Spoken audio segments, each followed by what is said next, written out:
Alright, so the second thing that we're going to talk about for full ASL that you have to look out for is snipers. Now, snipers are very abstract, and there's lots of little rules for snipers, but I'm just going to teach you the basic, how 90% of all ASL scenarios will be played as far as snipers go, and how they work, how they're set up, and what your options are.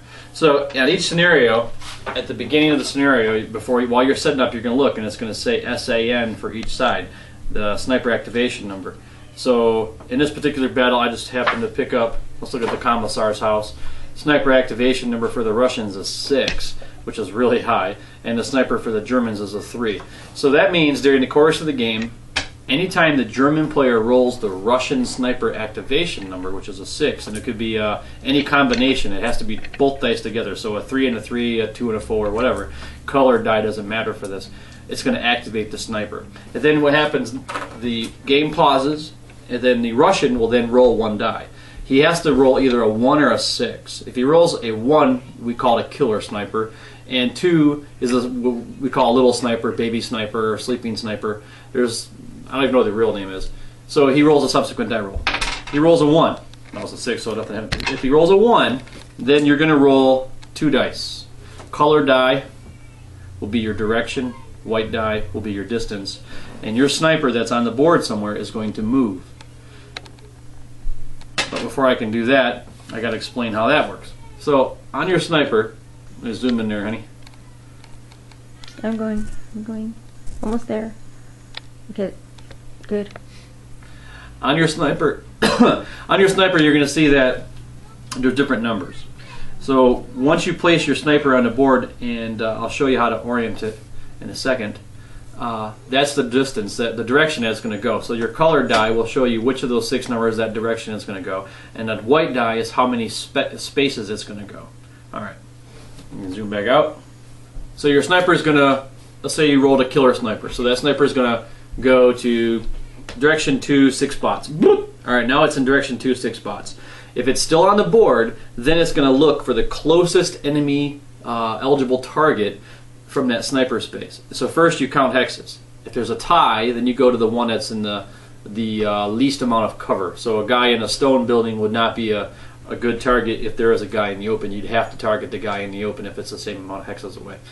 Now, that sniper is going to go into that hex with those people, or that crew exposed vehicle, or whatever it is. Once it's in there, if it's a killer sniper, that's bad news. It's going to break that unit. And if there's multiple units, it's random selection. So you roll 1 die for each person, and there the high die wins. And if they're all tied, it's like a Yahtzee. It's bad news for you.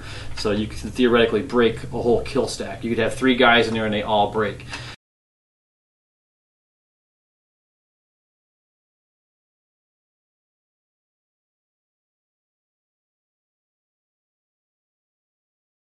Now that's bad enough, but even worse, if it's a leader dies. So if it drifts onto your 9 -2 leader or your 10 -2 leader, and he's a killer sniper, your guy's going to die.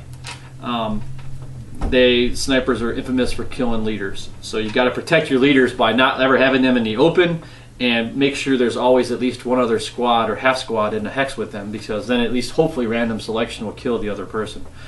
So that's how the snipers work. A small sniper, he does the same thing. He drifts the same way, but he only pins targets. Unless it's a single man counter, and a single man counter could also die.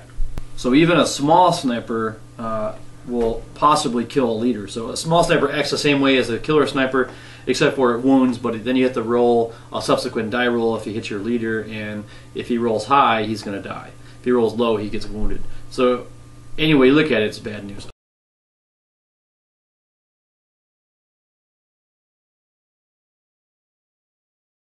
A sniper can also go to another sniper. Let's say that the other guy's sniper is the closest eligible target to where he ends. You would reduce that sniper on a killer. So if it was a 6 sniper, it would go down to a 5 sniper, or a 4, whatever number. And if it's a small sniper, it'll pin the enemy sniper, so the enemy sniper can't be activated for the rest of that round. There's lots of bad things snipers can do. A Panther tank is not a target for a sniper, but if he's crew exposed, if he's hanging out of the hatch, and the killer sniper hits that Panther tank, your Panther all big and tough as it is going to get recalled. It's going to get sent off the board. Basically kills the tank. So you'll notice when you play ASL with tanks and snipers, unlike starter kit, guys are not going to leave their tanks, their crew exposed, because the snipers are famous for knocking guys out of their tanks and sending big tanks home. So there's lots of other things for snipers. When you set them up on the board, you have to set them up in a way that they're at least within 6 spaces from 6 enemy units, or the closest they can get from that. You can't just put it wherever you want. After everything's all set up, whoever's turn it was to set up first places their sniper on the board. Then the enemy player puts his sniper on the board. And there's lots of different strategies for this. I like to put my sniper out in the open near the enemy sniper, because just my luck, I don't have a lot of luck with my sniper using it for killing things, but I do like using it to be anti-sniper. So making his sniper go attack my sniper is much better than killing my leader. So that's that. Now let me zoom in on the map and I'll kind of show you a couple tricks.